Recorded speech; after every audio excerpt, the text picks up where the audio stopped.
Go ahead and begin just by sharing a few opening remarks and thoughts, and then really want this to be a very interactive session. So please feel free to dive in. Given it's such a small group, we could begin by just hearing from everybody in terms of maybe some of the things that you're interested in covering in the call, and we'll try to do our best to incorporate that. So, George, I'll turn it over to you.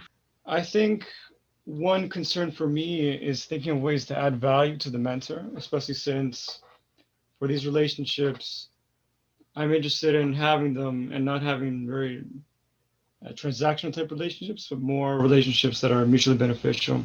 So that would be Okay, one key concern. we can definitely touch on that. Bobby? Hi everyone. Yeah, I think I channel what Josh said, but aside from that, I think sometimes I feel kind of awkward interacting with my mentor per se, and it's difficult for me to maybe find like have a few concrete step of how to like build that long lasting relationship with them without feeling like it's a one way street. You know what I Okay. mean? Okay. Yep. Absolutely. How about you, Yuri? Meaning evening everyone. Yeah, I kind of like channel like what George and Bobby said, also like to create that relationship and keeping on like moving, and like ask questions, ask any question to your mentor. And like if you ever like you have a bad day, or you have you could say like if you have a bad day or bad week, you always reach out to your mentor. Like keep that, create great relationships is what matters to your mentor. Okay. Awesome. We could go ahead and get started. Share some opening thoughts on the topics. Angela will lead us through some moderated Q&A, and then the majority of the conversation will be open Q&A. It's a small enough group, so I don't imagine this will be an issue, but mute unless speaking is always helpful for these kind of things. And then please do actively kind of reach out, ask questions and so forth. I think the more questions, the more back and forth, the better the conversation will be. And the goal of this is really to be as helpful as possible. So maybe just to kind of talk about mentorship and to put it in the bigger picture, I think that at a high level, mentorship really allows people to, it's part of the journey in terms of figuring out what they want to do and achieve with their life. And so I think that some of the topics that we'll touch on, the things in red below in terms of how to cultivate and maintain these relationships with mentors, why it's helpful to understand the differences between networking and mentorship, as well as what that looks like in a virtual environment. I just wanted to put that into the bigger picture of where I feel like that goes in terms of the overall career journey, and how I've thought about it. Is really, these mentors can be professionals that have gone through some of these experiences before and that I can learn from. And oftentimes, what I will call informational interviews, but really just picking the brain of another person. So kind of putting that in the broader spectrum in terms of the journey towards personal clarity and so forth.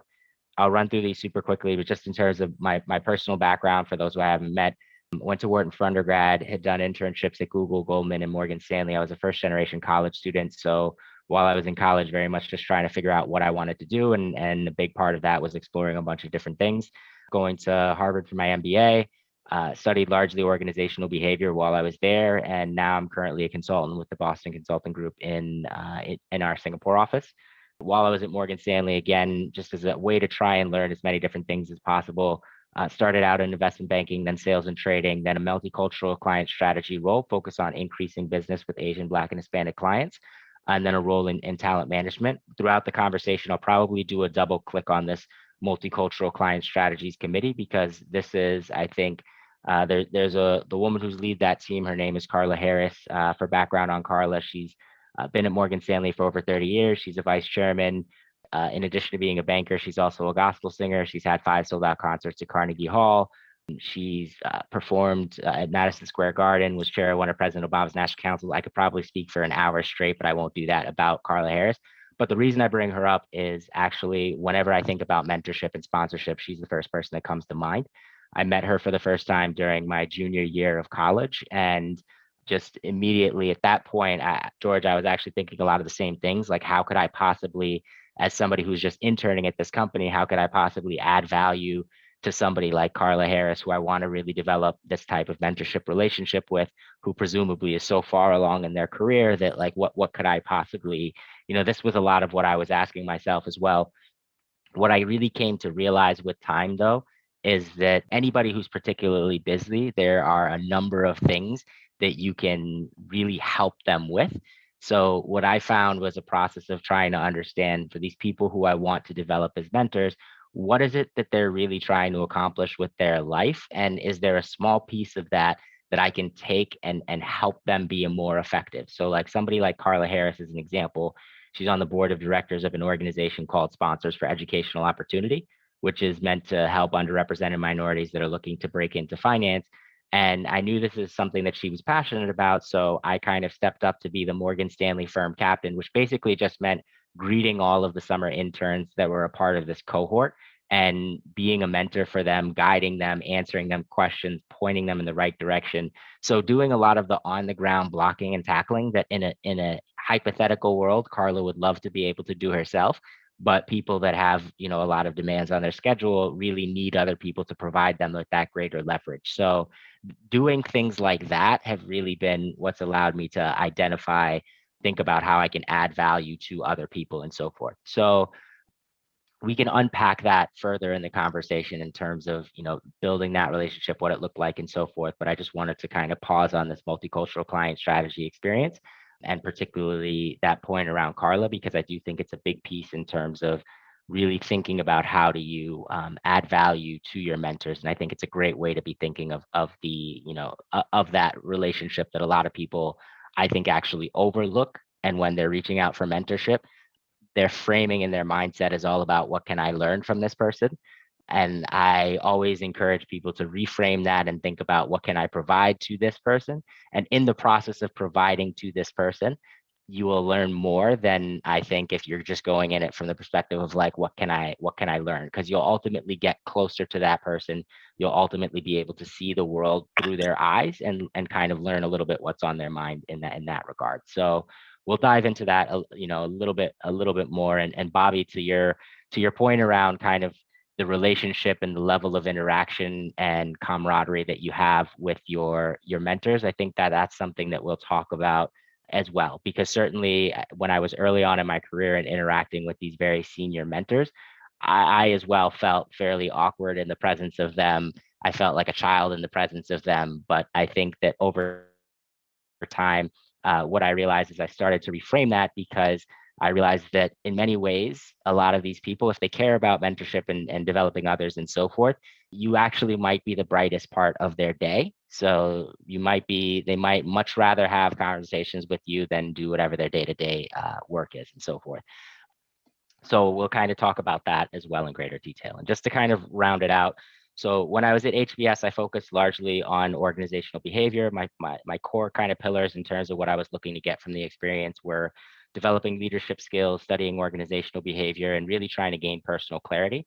So I share this to say a lot of times people will ask about why I decided to go to graduate school or an MBA program. I think it is helpful to really have a good understanding and a grasp of what you're looking to get out of the experience, because it is a big investment in terms of time and money and so forth. And then from a leadership perspective, two of the more formative experiences that I had is I had the opportunity to serve as the co-president of my class and also the education rep for my section, which is basically the HBS class is 930 students broken up into 10 groups of 93. Each one of those has an education rep that's basically the liaison between your section and the professors. One day I want to be a professor. So for me, this was an opportunity to actually kind of see the classroom experience through the eyes of my professor. And then in terms of studying organizational behavior, on the left is just a handful of the courses that I took. On the right is really, so the most formative experience for me was working with Professor Leslie Perlow, who heads research at HBS, to create this course called Crafting Your Life, which is all about how do you help students live with or identify what they believe their purpose to be, and then put guardrails in place so that they can live with greater intentionality. That intentionality in this whole experience basically gave me personal clarity in terms of two core things that I'm looking to focus on. At an organizational level, it's how do you create a culture where employees are engaged? And at an individual level, it is, how can you help people reach their full potential? And underneath each of these, I feel like the relevant topics on the organizational side are OD, human capital, diversity, equity, inclusion. and the developing expertise, that's basically the way I think about this is like for anything that you are ultimately trying to tackle in my life, I like to think about what am I actually doing to build expertise in that realm. So in regards to the organizational level, I feel like that's where the consulting experience, particularly BCG's people and organization practice area, that's a big piece of what I'm after in terms of my current seat. And then at the individual levels, I think it's coaching, public speaking, writing, and the way I develop these is largely through the articles that I post on LinkedIn, as well as these types of conversations and that we're having today. So that is a wrap there. I just wanted to kind of share, a little bit of background context in terms of the conversation today, but really it's meant to just be a very authentic and candid deep dive conversation into whatever topics people would like to discuss. So maybe I'll pause there with that, Angela. I'll turn it over to you just to have you kind of maybe lead us in a few of the moderated questions. Yeah, that sounds great. Thanks so much for the intro. So I would want to start with the importance and impact of. So you mentioned that you met Carla in your junior year of college. So I was wondering, why do you think it's important to find mentors early on in your career or just being a student?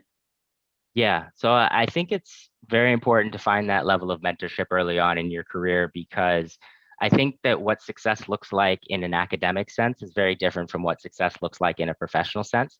And when you make that transition, you are kind of going through it when you're early in the career for the first time. So something as simple as really reading and understanding the politics in a larger organization, that's not something that you'll ever know growing up or be born with. And so you need to be able to pose these questions to somebody. And ultimately, what you're doing is effectively learning from the experiences and mistakes and journeys of other people so that you can start at a higher place as opposed to kind of, starting from scratch and maybe going through some of these yourself. But if I think about my career, actually, at every step of the way, the role that mentors have been able to play have really it's almost as though there's the scorecard that you think in terms of what does it take for me to be successful in this role. And I found that the mentors have really helped me almost read between the lines in terms of understand what it's going to take to be successful in the organization and so forth. So that's one huge benefit. Another huge benefit is in terms of actually putting me in touch with people that can help me be more effective in my job. So most of the roles, it's really it's about teams and interconnectedness and so forth. So, if I take consulting as an example, to be effective as a consultant, BCG is a very big company. You need to be resourceful and you need to know people. It's helpful to know people in all parts of the world. It's helpful to know senior people. It's helpful to know topic experts. So mentors can oftentimes put you in touch with the people that they might know in their network who will be helpful actually just in terms of getting the job done or in terms of helping you kind of get to your next step and so forth. So I really do encourage people to, if you feel like you don't have mentorship in place today, both at the company that you're at and externally, I do encourage people to take a moment to really think directly about how they will be able to craft that and start to build towards that in their life. Yeah, definitely. And I guess on that, Lou, who are your mentors and how have they impacted your career? Yeah, so I would say I have mentors from each of the institutions that I belong to and so forth. So if I think about Morgan Stanley, I've already talked about Carla Harris. I could share similar stories about there's a guy, Mandel Crawley, who's actually now he stepped into the role as Global Chief Human Resources Officer. But he's deeply passionate about and one of the things I'll say is like a lot of the mentors, the common theme between the mentors is I tend to connect with people who are deeply passionate about education and professional development, right? So like my mentorship with Carla Harris, my mentorship with Mandel Crawley, it's not because we have an interest in financial services. Actually, I don't have an interest at all in financial services, but they've been in the business for decades, so they do. That's not the thing that brought us together. The thing that brought us together is actually a deep desire to figure out how can we help the next generation of people? How can we basically help people get to the next level? So as you're looking to identify your mentors, I think if you're able to connect with people who have that same shared sense of purpose and passion, I think that it allows you to build, a better relationship and so forth. In an HBS context, I had mentioned Professor Leslie Perlow. who's a lead professor. There's also Jan Rivkin, who's the MBA chair of the program. Honestly, in an HBS context, I would say that there's probably 5 to 10 professors or so forth that I would consider to be mentors. I think that the professors are often a huge source of mentorship and guidance and wisdom, and I feel like they oftentimes get overlooked. So, whether if you have the opportunity to maybe reach back to your like undergraduate professors that you really appreciated and see if you can reestablish those relationships, or really do that at the graduate school level, whether that's an MBA program or elsewhere. I think that professors can be phenomenal mentors in that sense. And then in a BCG sense, I would consider my mentors to be, so there's one person who heads the Singapore office. I would consider that person to be a mentor. There's another person who heads our Washington, DC office, who is also effectively like the most senior Black partner at BCG. That was been really helpful in terms of me navigating my way to BCG, and in moments where I felt like, okay, this experience is not going the way I would have wanted it to go. In many cases, somebody that I can reach out to who's put me in touch with, he's a good example of somebody who's put me in touch with a whole bunch of different people. And then there's project leaders as well out here in Singapore that I feel like have I've had the chance to work on a few projects with, and I think that they can be people that I can just be very candid with in terms of, look, this is the things I like about this job. These are the things I don't like about this job. These are the areas where I'm really having a hard time. I'm sure you had a hard time in some of these areas. How did you overcome it when you were kind of navigating this in your early stages of your career?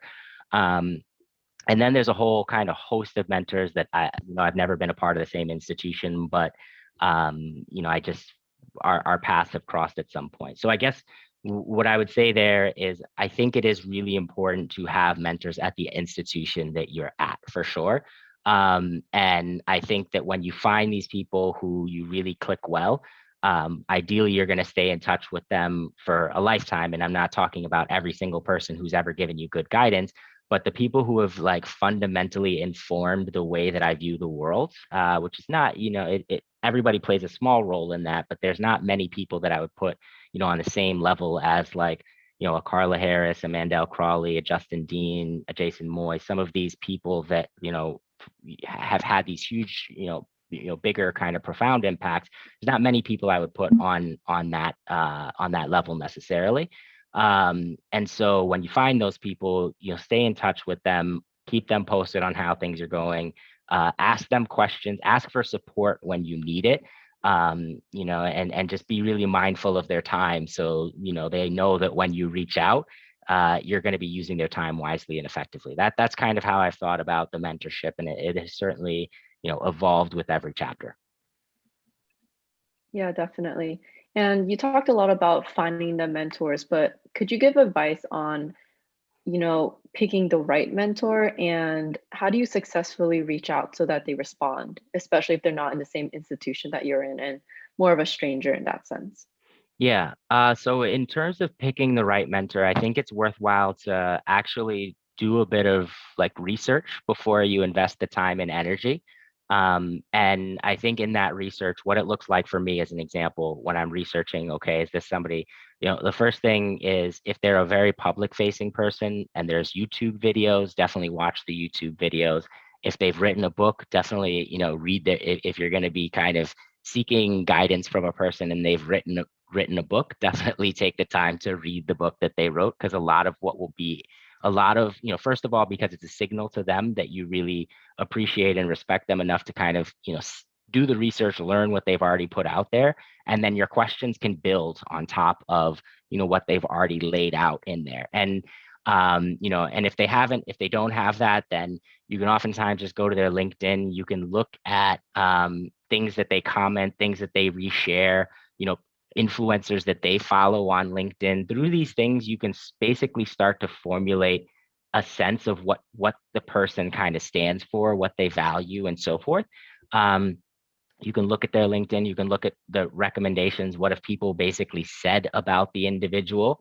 right? Like try to get a sense of what really makes that person exceptional, because I'm very much of the belief that everybody is exceptional in one way or another. Not everybody ends up having the fortune of opportunities that allow them to basically, flourish in the way that that it's connected to whatever their gift is. But find that thing and then, ask yourself, is that the thing that I want to learn? So if it, as it relates to somebody like Carla Harris, very easy to kind of do a public search on Carla Harris and be like, okay, for Carla Harris, it's authentic leadership, and she just deeply cares about like giving back and helping, especially underserved community, but in general, just as much as she can. And and so that's like, okay, now I know a little bit about this person. Then you can oftentimes talk to people who have worked in the person with the person. So in a consulting context, as an example, before I'm joining a team, I will always, reach out and find people who have worked with the project leader, who have worked with the partner, ask questions, like get a real sense of who they are as a person. And then, assess, okay, is this somebody that I ultimately think that I fit well with? Will they appreciate me, and will I be excited to, learn about and will I be a good fit for what they're probably looking for, right? Like some people, there's some, if I think about project leaders, principal partners at BCG, there's some people who what they really want is somebody who's just going to like put their head down, like work 100 plus hours a week. And like, that's just the main thing that they want. And it's clear. There are other people who, what they want is more somebody who's going to be that, thought partner that's going to back and forth engage with them on the topic, that's still going to work hard, but that like they actually would rather their team not run through a wall. They'd rather their team kind of work and do good work in a way that is sustainable for them. There's two different prototypes and a whole spectrum in between.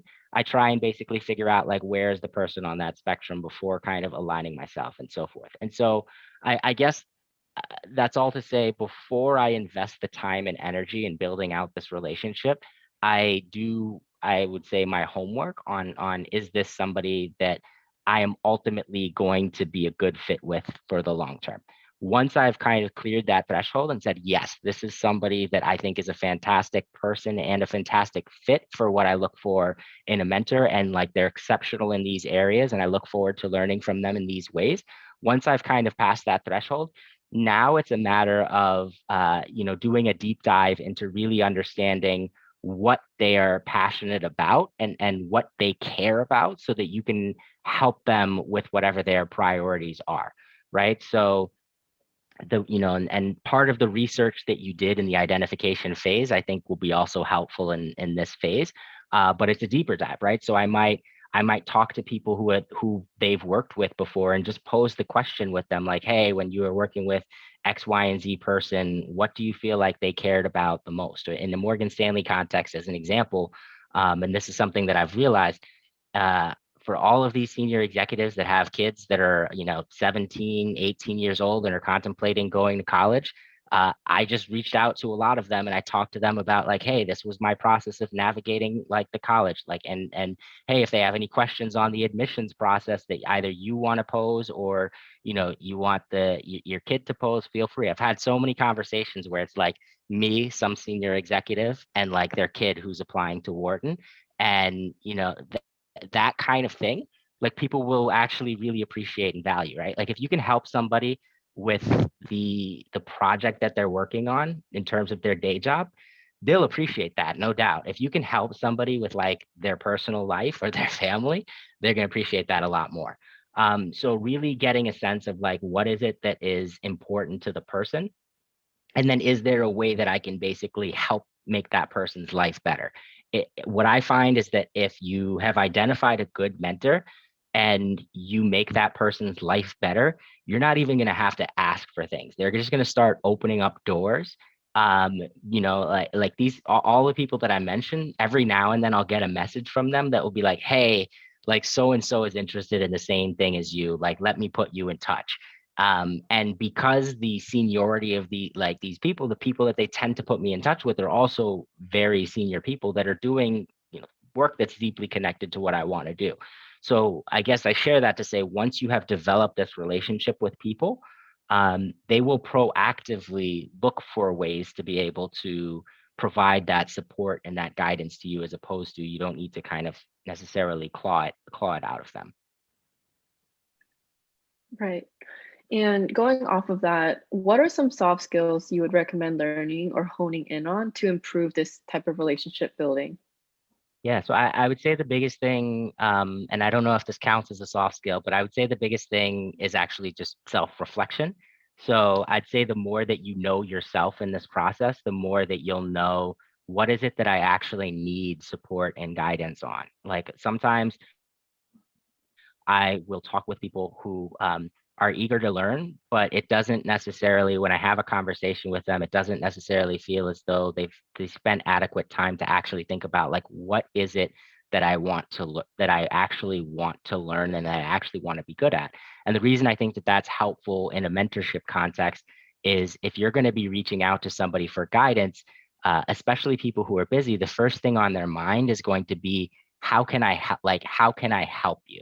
And if you don't know the answer to that question, then they surely are not going to know that answer to that question. And if they don't know the answer to that question, it's not going to feel like, to them, it's not going to feel like the best use of time, because they're going to feel like, I don't really know if I'm helping this person. And in general, people, a big part of why people give back and mentor and coach and advise and so forth is because I do fundamentally believe that people feel good about helping other people. And there's a whole body of research that will kind of back that up as well. But like, in order for them to feel like they're helping you, they need to know what it is that you need help with. And in order for them to know what you need help with, you need to kind of have clarity. And the more specificity that you can apply to that, um, right? So let's say you're reaching out to somebody that's in consulting. I wouldn't just recommend saying, "Hey, I'm interested in a career in management consulting. Can we have a conversation?" Instead, what I encourage people to do is be as specific as possible, right? So one of the things that I did when I was navigating the recruiting process, I always encourage people to do is, rather than just like randomly reaching out to people at BCG and other places, I went to BCG's website. You can look up the basically capabilities and industries. I would click the areas that I was interested. So let's say like I'm interested in, the consumer space. I would click on or actually for me, let me make it easy. People in organization, like that's the space that I'm interested in. I would click on that practice area. Then there's a whole bunch of articles, and you can look at the articles. All of the authors are listed on that article. Then I would go through the articles. Then I would go through the list of the offers. I would go on their LinkedIn profiles, and I would say, where do we have a common point of connection? Now, for me, I definitely recognize that this is a little bit of a luxury, and that, like, given the Wharton HBS combination, it's, if I click on enough authors, I'm going to pop through a handful that went to these institutions, and you don't even necessarily need that commonality. But like, even if you don't have an institution in common with the person, as long as you have an interest in common with the person. And then one of the things I recommend people doing is like, rather than actually reaching out and saying, "Hey, let's have a one-on-one conversation," I might say, "Hey, I'm, the president of this student group, and there's a group of 15 of us that would love to get your perspective on this article that you wrote. Would you be open to having a conversation?" That's a much more interesting proposition to somebody than, will you have this one-on-one conversation, versus like, will you be willing to speak with this student group? It puts you in a differentiated light, I think, versus all of the people that might be reaching out to that same individual with a copied and paste templated message that basically says, "Hi, I'm looking at and interested in roles in management consulting." Most people aren't going to respond to that. If it's a very thoughtful message that shows you've done research, you've read an article that they've posted, you have, done something like that, the chances that they will respond go up pretty dramatically. So that's usually how I translate it from, okay, I've identified this person, to how am I actually going to, get in front of them and begin cultivating that relationship. Mhm. Yeah, definitely. And I was wondering if you had any advice for building these type of mentorship relationships in a virtual environment like today. Yeah, so I think translating it practically into today's time, what I would say is, in my mind, I do still think that it is difficult in my mind, not impossible, but difficult to like have that super high quality relationship with a person if I feel like I've never actually met them in person. So like that's something that I just have come to, to realize now. There's I say that with a grain of salt because actually during this virtual period, actually, and as I'm saying that out loud, there's enough people that are flashing through my head that I'm going to actually retract that statement if it's okay, because as I'm thinking about it, like in terms of my BCG peer group in Southeast Asia, the person who I feel closest with, I've actually never met this person. We were on a project together, but he's based in Kuala Lumpur, and there's no travel, and so I've never actually been in the same room with this person. But we've had countless conversations, since the case has ended and so forth. And he's kind of like my main kindred spirit out here in Southeast Asia. And so what I would say is, and actually, yeah, there's a lot of examples that come to mind, but I would say, um, I wouldn't view virtual as a blockade. I would instead try to maybe reframe it and think about some of the ways that virtual can actually be beneficial for you in this process of trying to build relationships. And one of the ways that it's beneficial is it's actually much easier now to get on people's calendar than it has ever been before, just because, people are so used to just hopping in a quick Zoom chat and so forth. So I would take advantage of this period where everybody is so, and I don't necessarily think it's going to go away, but I would really try to leverage the fact that it's easier now to hop on the phone with people for quick Zoom conversations. So that's one thing. The other huge benefit is, from a time zone perspective. I know that when I was in the US and most of the people I was reaching out to were in the US, it was actually really difficult to try and find, times where I was not working and then also that would be convenient for the person. I would open up the search in your thinking to a more global lens, because what that allows you to do, like right now, like it's really easy for me to have conversations. If I'm speaking with somebody on the West Coast, I can just reach out to people and say, hey, are you free at 4 p.m. or later? Because I know or are you free at 4 p.m.? Because that's like 7 a.m. my time. I know that I'm not going to have a conflict at 7 a.m. Or I can reach out to people, at 8 p.m. East. So you can basically play with the time zones to think, are there people in other parts of the world that can provide the same perspective that I'm looking for, that it's easy for you to actually connect with. It makes scheduling very easy. So that's another benefit as well. In terms of the actual conversation, I would say virtually, I personally believe that given this virtual context, if you can over index on being authentic and vulnerable and saying what's really on your mind, like the more you over index on that, the better, because you don't have the benefit of actually being in person and across the table with somebody and sharing a coffee or whatever. But so, as an example, if I'm talking to somebody, I tend to, and my friends have always made fun of me jokingly about this, but I tend to overshare.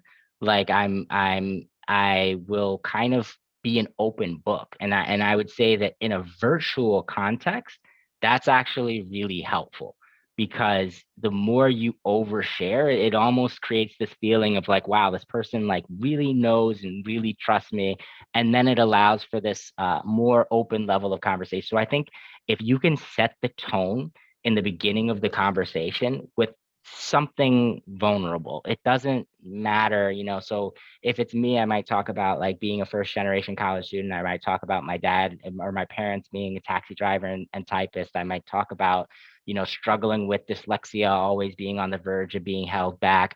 I might talk, there's a whole host of things that I might talk about that many people would kind of view this as like, well, it feels like you're sharing a lot of information. It's an intentional choice, and I index that towards the beginning of the conversation. My goal in the beginning of the conversation is to, share just like, and you got to get a sense for the person, right? I tend to try and share just, and like as I tend to share as much up to the point where I don't want to make that other person feel uncomfortable, right? So but my goal is to share as much as possible and to do that as early as possible. Um, And so as an example, if you're meeting somebody for the first time and you're doing your self-introduction, don't just like run through your resume where it's like, hi, this is my name, this is the school I went to, this is what I do. Nobody particularly is going to be as kind of drawn to that. They can read that from LinkedIn, and most people probably will read that from LinkedIn before the conversation. What they want to know is like, what drives you as a person? What's like a difficult moment that you had? How did you overcome that? Like, these are the things I try to share in the beginning of the conversation, because especially if you can do that before they provide their self-introduction, you'll notice a very big difference. Like if you have your formal introduction, which is like, hi, I'm Tristan Francis, these are the institutions I went to, versus your, authentic, deep and personal introduction. Hi, I'm Tristan Francis. These are the areas that I've struggled with throughout my life. This is how I've overcame. This is like what I want to do with my life. These are the challenges that I'm having today.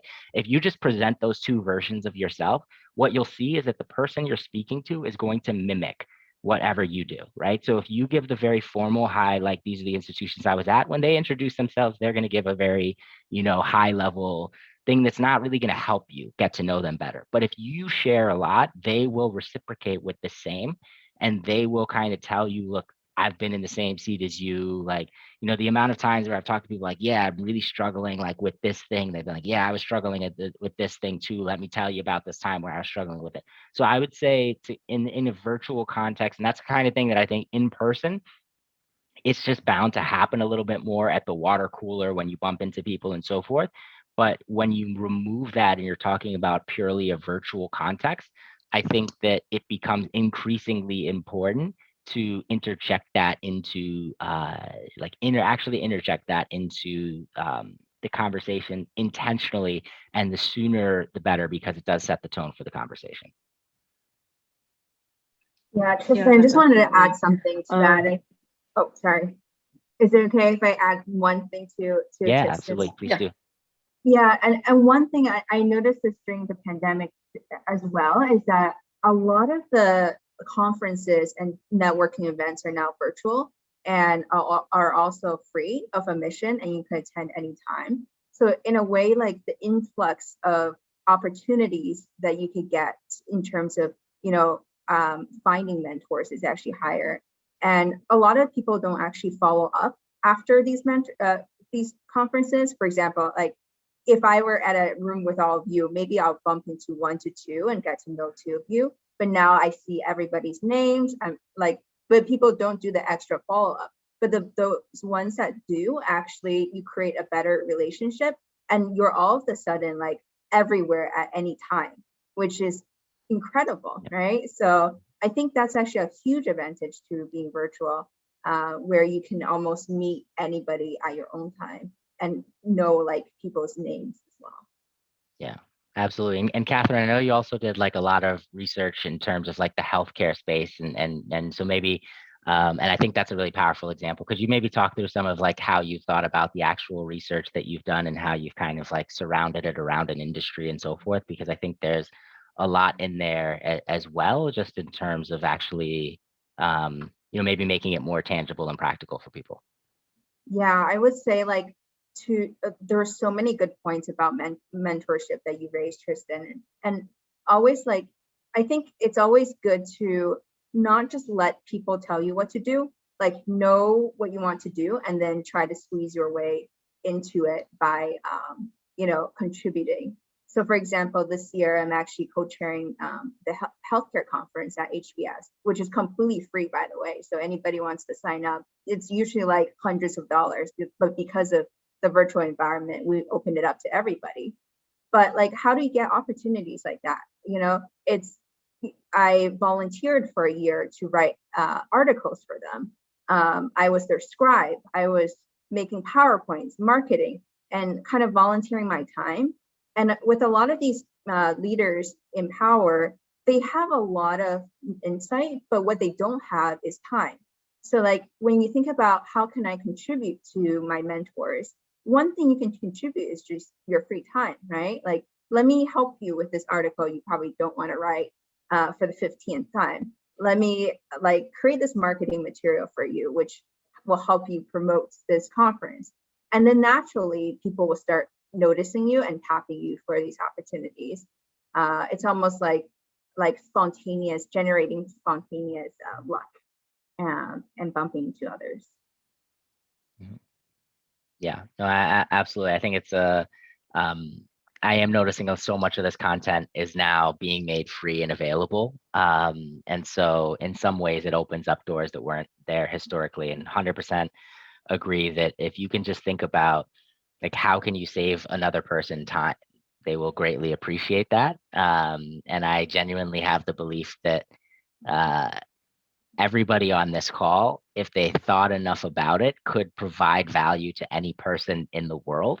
It's just a matter of getting close enough to that person to understand what they actually want time saved and like in what way and how you might be able to help them.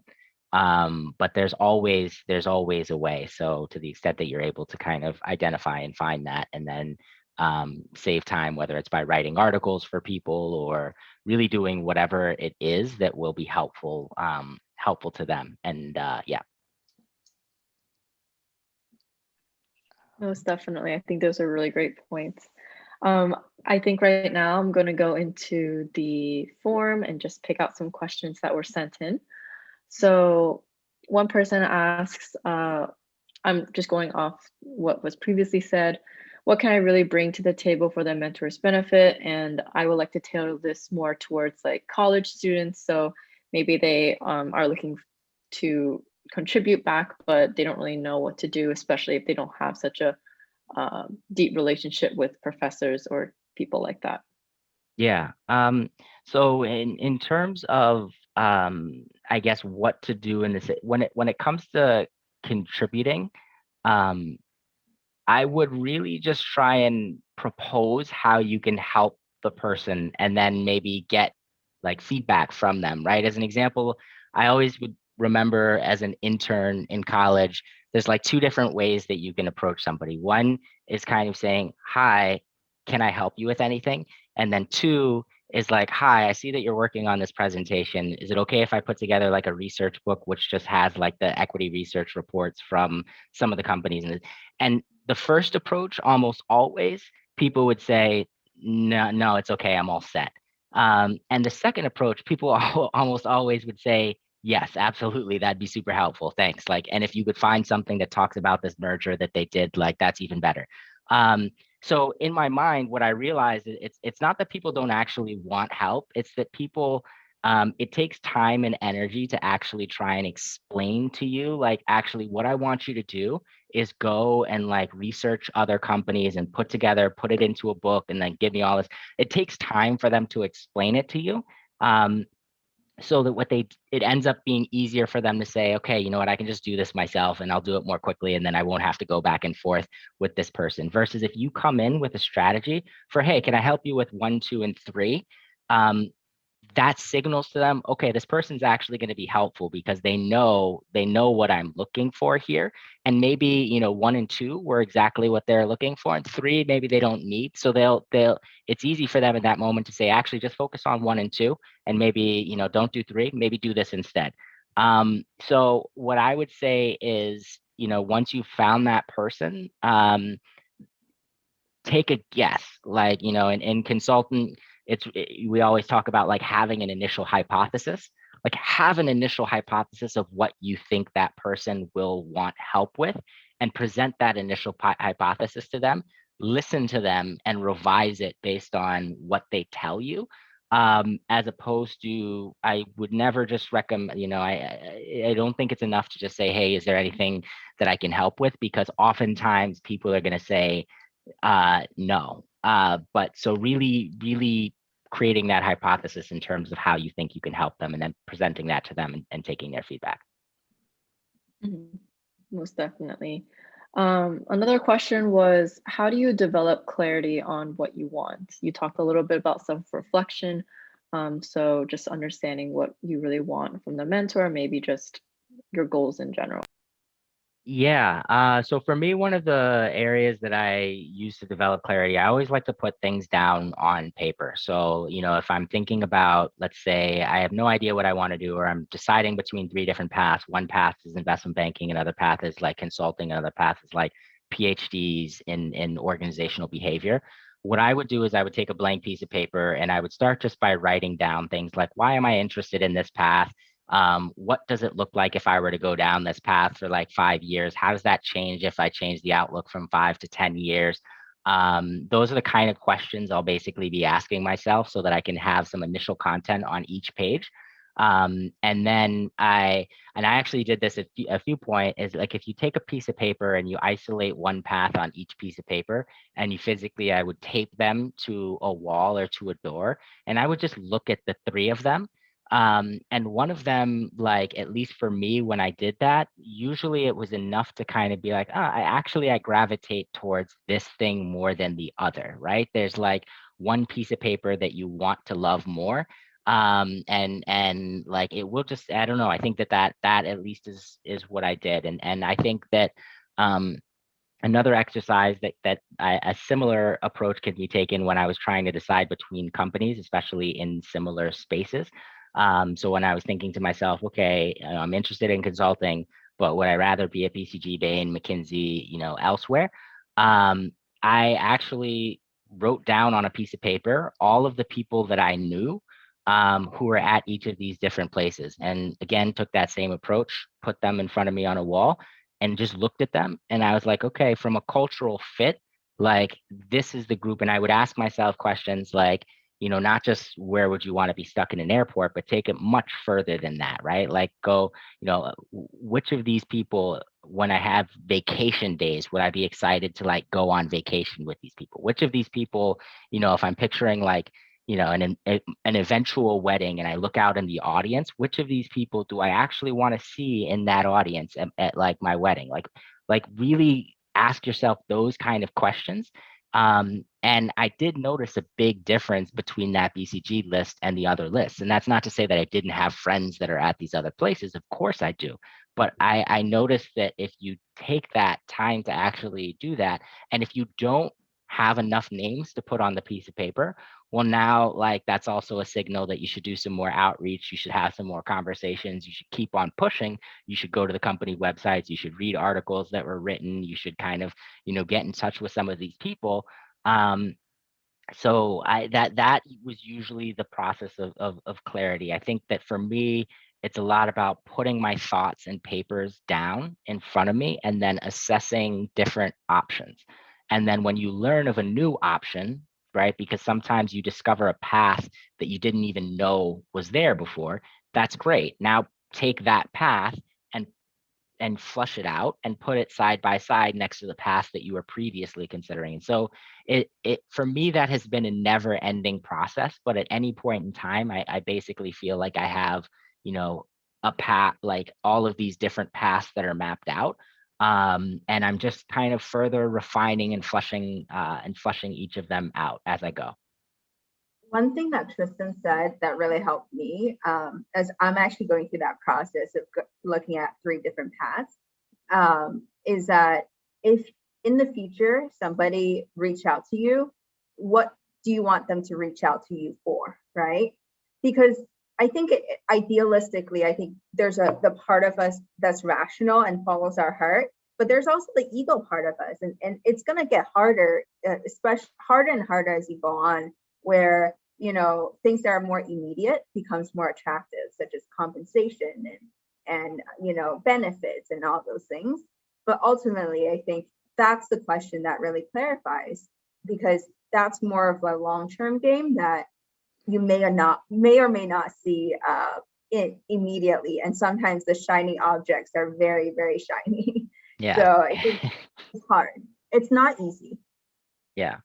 And I think that hand in hand with that, in terms of thinking about what do you want to be known for, I think that's where developing your personal mission statement can really be helpful, right? Because if, as an example, the 2 core things that I'm looking to focus on, one is how do you help people reach their full potential? 2 is how do you help companies create a culture where their employees are engaged? As long as I stay true to those 2 questions, 30 years from now, when people reach out to me, the questions that they're going to ask me are going to be connected to those 2 things.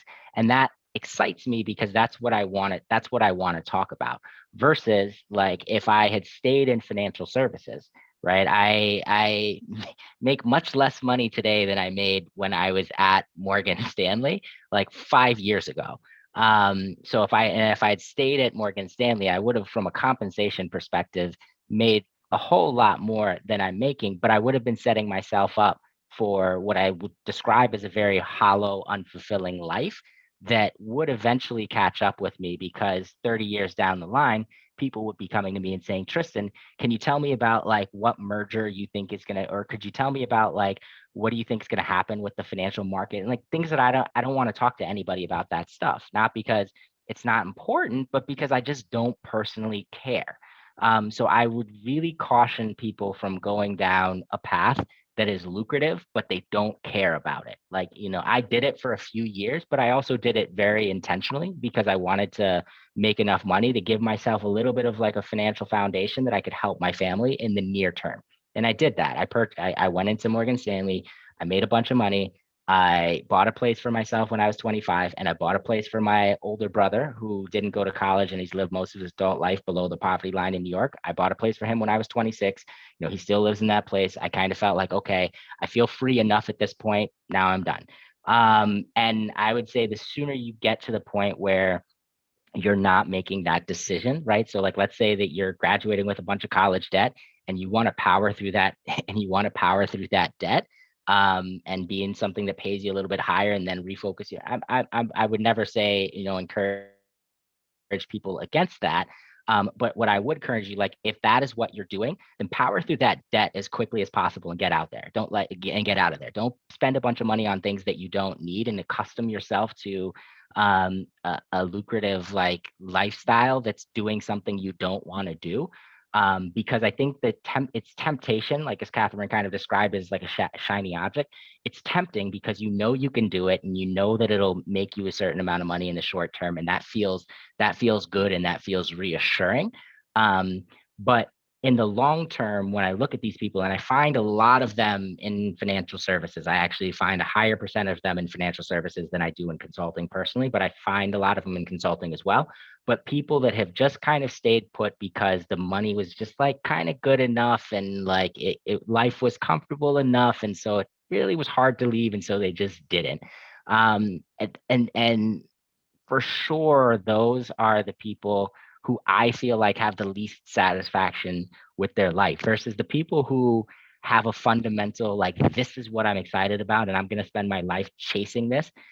In the short term, they might not make as much, but in the long term, I actually see a lot of these individuals either making the same amount or more, because at the end of the day, if you become an expert in something, that's how you really, that's what really makes the difference. Now, so long as that expertise is something that people will and want to pay for, um, and so even if I think about like myself, like how do you help people reach their full potential?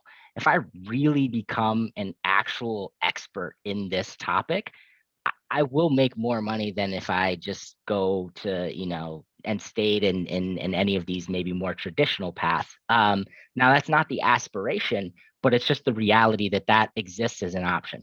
And even if I don't, the worst case scenario, I like to think about things in terms of like, well, what's the worst case scenario? The worst case scenario is that I've spent my whole life kind of chasing topics that I'm interested in, and I've still made more than enough money. And so like there's really, versus the flip side, the worst case scenario of going down the path of actually chasing what pays you the most, is that you have a bunch of money but feel completely unfulfilled in their life, which is a lot of people. And so I think that for me, there it seems as though there's no risk for me in terms of chasing the topics that I'm interested in. Either I pursue my life the way that I want to pursue it, or I pursue the life that I want to pursue it. And there's a nice cherry on top in terms of like where I end up at the end of my life financially.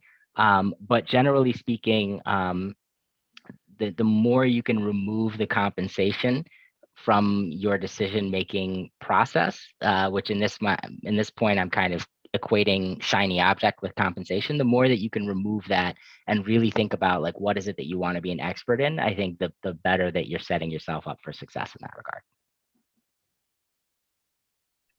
Yeah, that was a lot of great points. And we're coming to the end, so I want to open the space up for anyone to ask any questions in the last 3 minutes. Bobby? Hi. So thank you so far for all the uh, tips and different strategies to approach this. One of the things that I wanted to ask in particular is for maybe career changes. So I noticed attrition, you move from investment banking to consulting, but how do you navigate that? Because because we have quite a few options that we're considering without having that much information. So how do you approach um, finding mentors for that? What are aside from all the tips that you have been talking about? Yeah. So I guess I'll give maybe two examples of it. One, in terms of if you're looking to switch like roles within your company, which I did a lot at Morgan Stanley. So investment banking, sales and trading strategy, then HR. What I would recommend doing there is anytime you see a blast go out to your company, which mentions like people that are working on different projects, I would always look those people up and send them a message and just to be like, hey, I have no idea what this team, like at Morgan Stanley, I would hear things like strategic lead management. And I'd be like, I have no idea what that means. I would just send somebody a message, or I would like look up, like, I would look on the directory, and then I would click their cost center and it would bring up a whole list of everybody who worked in that space. And then I would look through the people on that space.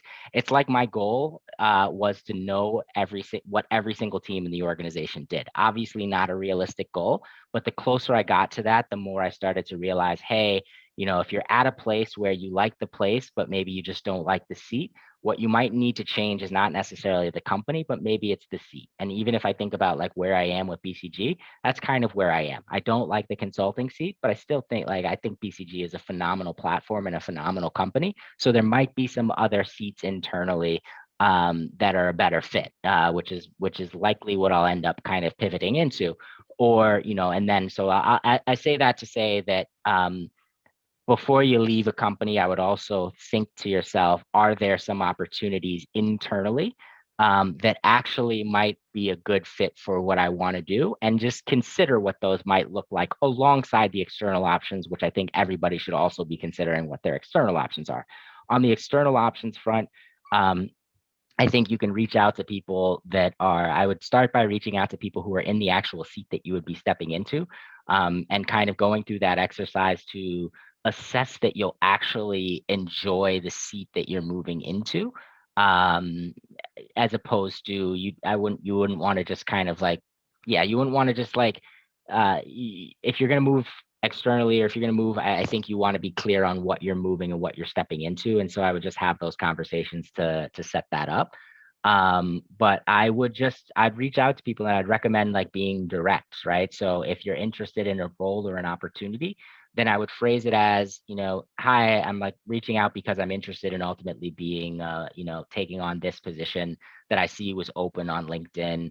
That being said, like, although I'm very interested in the position, if we have a conversation, it doesn't end up being a good fit, I'd still love to stay in touch with you. Maybe there's other roles that you know of, right? So as an example, I've been looking for a lot of roles within people strategy, and I reach out and I have conversations with people that are doing people strategy work here in Singapore, and I'll talk to them, and very quickly in the conversation, they'll be candid and they'll be like, look, there's not really these kind of like roles right now that I know of, but I know these people, and like I'll put you in touch with these people, and that's equally as good as well. So I would reach out, not just under the umbrella of, hi, I want a job, but really reach out like, look, you're doing work that I really find interesting and I deeply care about.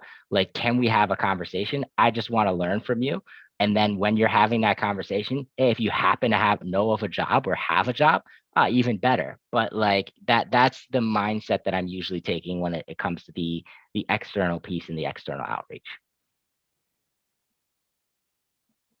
That's very helpful. Thank you. Mm-hmm. I have a quick follow-up. One idea you mentioned for reaching out to people is if, for example, you're at a university, you can say, I am in the leadership of this student group. I have this group of people. Would you be interested in talking to us? Which is better than saying, do you want a one-on-one conversation? And I'm just thinking about ways to do something similar if you're already at a company. I was thinking maybe even if there's no formal group at the company, you can get people together and have the same proposition, or even organize a group at a company. I'm going to be starting as a consultant, and I know you're in consulting. I'm wondering how open consulting companies are to starting new groups based on affinity for this purpose. Yeah, I mean, I think that for sure a lot of the like it depends on the group and so forth. But in general, I think that all of these companies want people to feel empowered and want people to feel like there's a strong sense of community. And if you're saying, hey, I'm going to do some legwork and bring together a group of 10 to 15 people, I don't even think you need to find a commonality between those. But like, you could just find, if I'm thinking about this in a BCG context as an example, you could just find like 10 to 15 associates or consultants or people who are early on in their career. And you could probably, that are interested in one topic. And then you could probably reach out to any partner and they would be more than happy to have that conversation with that group of people. And again, I think that the partner would be interested in having, a 1 to 15 conversation as opposed to a 1 to 1 conversation. And so I think that yes, you can take that. I would encourage you to take that same approach. Just find people who are interested in a particular topic. Or one way to do it is like find the person that you're ultimately looking to have speak, and then ask yourself, hey, what would you want to hear from that person? Come up with almost a list of like 3 to 5 points or an agenda or whatever you want to come up with, something super concise. And now you can just text it to people like, hey, I'm thinking about organizing an event with so and so. Would you be interested? And most people would be like, yeah, don't include a day, don't include a time that might make people say, oh, I don't know if it's going to work out logistically and all this other stuff. Just pose it as a vague idea. And now you can then gather a list of 15 to 20 people that would be interested in hearing for this person, and you could reach out. Um, and if you organize it, the other thing that I think is beneficial is as the person who's organizing this, and I'm sure, connected to what Catherine was mentioning in terms of being the co-chair of the healthcare conference at HBS, one of the benefits of being a co-chair of a conference is as the organizer, you have such incredible visibility with everybody that attends the conference because you are an organizer. And similarly, when it comes to like, let's imagine you organize this event, 15 to 20 people early in their career with somebody at the company who's senior in their career, you're going to have a lot of visibility in that person's eyes as the organizer of the event. And they're naturally going to start to see you as a leader, which is beneficial, right? Because not only did you set up this experience that allows you to learn, but you set up this experience that allows 15 of your peers to also walk away with something tangible. You've not only bettered yourself, but you've helped other people do the same thing. So not only do you get to know the person, but you put yourself in such a positive light with them right off of the bat. Thanks for the insight. If we have time for another, I'd like to ask a question here. Yep. Okay. So yeah, thank you guys for your time being here today. I think that's always super helpful. And Tristan, thanks for walking us through that again, right? Interesting proposition. I've actually seen it work very well for folks in practice. And I think it's great for a variety of reasons you laid them out there. But curious in situations where the conversation or discussion may sort of need to be geared toward a more one-on-one. Curious how you may approach, and I'll give an example here. Yeah, of course, you shared with us you got your MBA from HBS. I understand you also did MLT, right? So I'm currently in the process of applying to MBAs, right? MBA programs, doing MBA prep. I'm wondering outside of the MLT org, right? MBA prep, if we're looking for something a little more specific in terms of maybe getting help or advice with essays, right? Interview prep, maybe a look at a resume. How would you kind of suggest approaching that in an interesting way, in a way that may be valuable to the person helping you out? Yeah. So I guess one thing I'll say, and particularly as it relates to like getting help, I would always ask myself, like, who's actually the best person to help me with this thing, right? Because if I think about like writing my HBS application essay, in on the one hand, I might think to myself, well, an HBS student or a recent grad is probably the best person for me to speak with. What I actually found in that process of writing the essay was like the most helpful person was my mom, who's never worked a day in a business, never gone to college, but she knows me very well. So what she was able to read my essay and be like, Tristan, I'm surprised that you feel this way about this thing. And when she asked me that question, I was like, actually, maybe I don't feel that way. I kind of was trying to write what I think would have made a good essay as opposed to like my true story. So I revised it and I basically kept on doing it until like my mom basically felt like the essay was authentic. And that for me was a check mark that I had kind of like written something that was real. So I share that to say, it sounds like you're trying to kind of put your essay in front of people who don't know you very well and get feedback from them. And I don't know that that's actually going to be as valuable as getting that feedback from people who know you very well. And I share that to say, like, you don't like, I wouldn't try and, create the new relationship with somebody because you want them to give you feedback, because I actually think that the more important feedback is how well does that person already know you. So if you're trying to broach a new relationship for that, I don't know that I would use it in that way. Like for me, when I was writing my essay, I leaned back on like people that I knew in undergrad. I leaned, I put it in touch. This is part of why I think it's really important to build relationships for the things that you want to do 3 to 5 years down the line, as opposed to what you're doing at the point in time. Because if I'm being honest, like by the time I was applying to HBS, I already had those relationships in place and they were already strong and deep, and people already knew me, and I had collaborated with them on events, and I had done all of these things. So I personally was just reaching back to people that I already knew and I already had relationships with. And that's in part because when I'm building relationships, I do it years ahead of when I'm at. As an example, I know that there's a company that I'm interested in. There's actually two different companies that I'm interested in potentially like 5 years down the line from now. And I'm already building relationships with these companies. I know that I want to be a professor one day. I regularly have conversations, probably every week or every other week with a professor that's in organizational behavior at institutions kind of all around the globe, just to constantly be having these conversations, so that when I get to the point that you're now in, that you're applying for something, I'm not reaching out to people for the first time. Because to be honest, it's going to be very hard for you to get that kind of candid thing, like candid quality feedback on something so personal, like a personal statement from somebody who doesn't really know you. And there's no way to kind of, so what I would say is, for the practical step in terms of getting the feedback on the essay, I would rely more heavily on the people that know you very well. And in general, I would start to, when you think about relationship building and building a network, I would start to think about what are the things that I might be interested in 3 to 5 years from now, and do I already have relationships in that space? If you don't, you now have 3 years, 5 years to start building those relationships with those people, so that you don't find yourself in a situation where you're like, I feel like I need to connect with somebody who both knows me and knows this area, but I don't know anybody at the intersection of those two things. When you reorient that relationship building lens to be 3 to 5 years out, I think you avoid running into that situation. But for the short term, I think I would lean on whoever knows you very well for guidance in terms of your personal statement, because at the end of the day, it's not about writing what HBS or what these schools want to hear. It's about like writing your authentic story.